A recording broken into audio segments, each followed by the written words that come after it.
Welcome to Coffee and Regs. Hi, everybody. Greg Hotaling here from CSS. Let's look at today a very quick snippet of shareholder disclosure obligations. So you as an asset manager, investment manager, you're in compliance, you're in operations, you want to make sure and get those shareholder filings, those notifications in at the right thresholds. One thing you do have to consider, particularly if you hold elevated, somewhat higher levels of interests in companies. So these are percentage interests. So how much you hold in shares or other types of instruments versus the denominator, the number of shares outstanding of the issuer.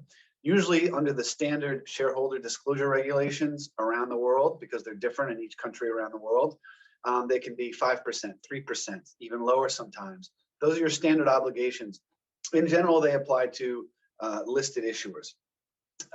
There's another type of regime that has another logic behind it that you also need to be aware of, particularly if you're holding interest at 10% or higher.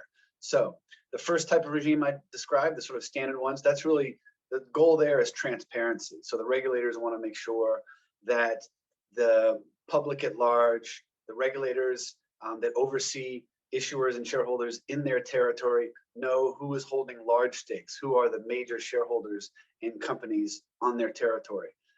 One of the reasons behind that is that that kind of logic has been kind of elevated and brought to the forefront after the 2008-2009 global financial crisis, when, as a kind of forensic matter, these regulators wanted to see how the economy turned down so quickly, like a cycle. And because of a lot of this cross ownership that was sometimes difficult to untangle, particularly when derivatives were being held, the regulators decided that, look, we want to be a little bit more strict about these standard thresholds. And in some cases, they imposed additional requirements for holding other types of assets besides just straight shares or even just straight convertibles. So a lot of cash settled derivatives were included, for example. So that's really the logic behind the standard shareholder disclosure regimes that you see around the world. It's essentially transparency. Now, this other type of regime that I'm going to talk about very briefly today is for insiders. And the logic there is a little different. These insider rules, which exist, I wouldn't say in most jurisdictions, but in many of them, a handful of them, in addition to the standard shareholder disclosure obligations, they impose insider disclosure obligations. Now, in most jurisdictions around the world, insiders, quote unquote, are considered to be executives, officers and directors of a company, for example. And the logic there is that if they have special access to inside information about the company of which they're an employee or a major part, or they're playing a major role, they're an executive, like I said, officer or director, they can use that special access to that inside information and then be able to manipulate the market, perhaps. So that's in most jurisdictions, at least that I'm aware of. The handful of jurisdictions I'm talking about for shareholder disclosure purposes extends that. So it means that not just directors and officers and the like can be subject to those insider disclosure obligations if an officer or a director purchases shares of his or her own company, for example, but also included in the definition of insider in some of these jurisdictions are 10% shareholders. So 10% shareholders are considered to have this special access to inside information. There could be various reasons for it, but there are a handful of regulations that say that if you're a 10% shareholder, you're an insider. Now, that's in addition to the standard shareholder disclosure obligations that they would have to comply with anyway, let's say at 5%, right? Or at 3%, or whatever the standard shareholder initial threshold is. So where do these happen? What jurisdictions impose these additional notification regimes for insiders that include 10% shareholders? A lot big jurisdictions in North America, Canada, Mexico, the US. When I was a securities attorney practicing here in New York, I filed my Section 16s, Form 3s, 4s, and 5s on behalf of clients.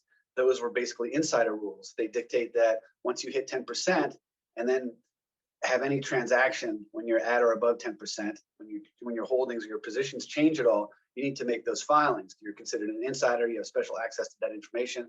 Those are the Section 16 rules. Short swing profit rules, they were commonly known as, and that's because if you transact when you're holding at least 10%, you're prevented from transacting again in the issuer of which you hold a major stake for 6 months. So they wanted to prevent short swing profit, and that still exists. Sort of in contrast to that, the Section 13 D, and G rules in the US really are more about the transparency that I referred to a couple of minutes ago. So the purpose of that is just for the 5% beneficial owners that determine the US as beneficial owners, but other places around the world call them major shareholders or substantial shareholders.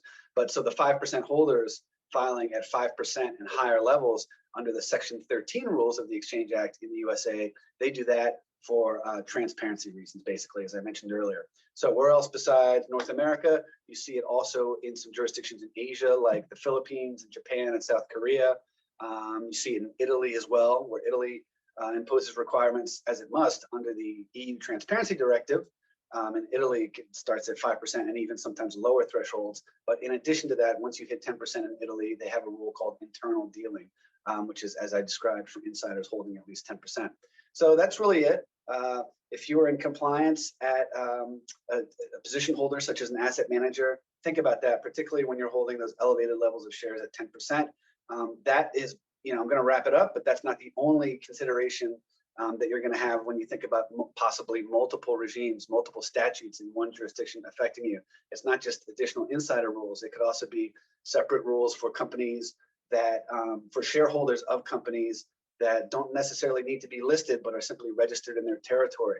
One prime example I'm thinking of is Ireland, that imposes not only its standard thresholds under the EU Transparency Directive, and they even gold plate that, by the way, because in Ireland, they start at 3% in some cases.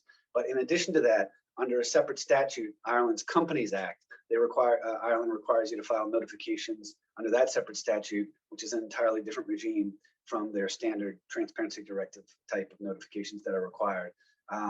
Another jurisdiction I can think of with multiple regimes, it really doesn't have anything to do with insiders, is Portugal, where they impose their requirements under one statute. It's basically one body of law, but depending on where the issuer is trading or where the issuer is based, your thresholds can be quite different. So you might not have to worry in Portugal about filing until you reach, let's say, 5% in some cases, but in other cases, you'll have to file as low as 2%. So you have a lot of different regimes that can affect your long holdings and issuers all over the world. Even in just one jurisdiction, you can have 2 or 3 different regimes or 2 or 3 different sets of thresholds. So that's an important thing to remember. And as I said, a lot of it has to do with whether you're considered an insider in that jurisdiction or not, but there are other nuances as well, other sort of reasons behind that as well, as I explained.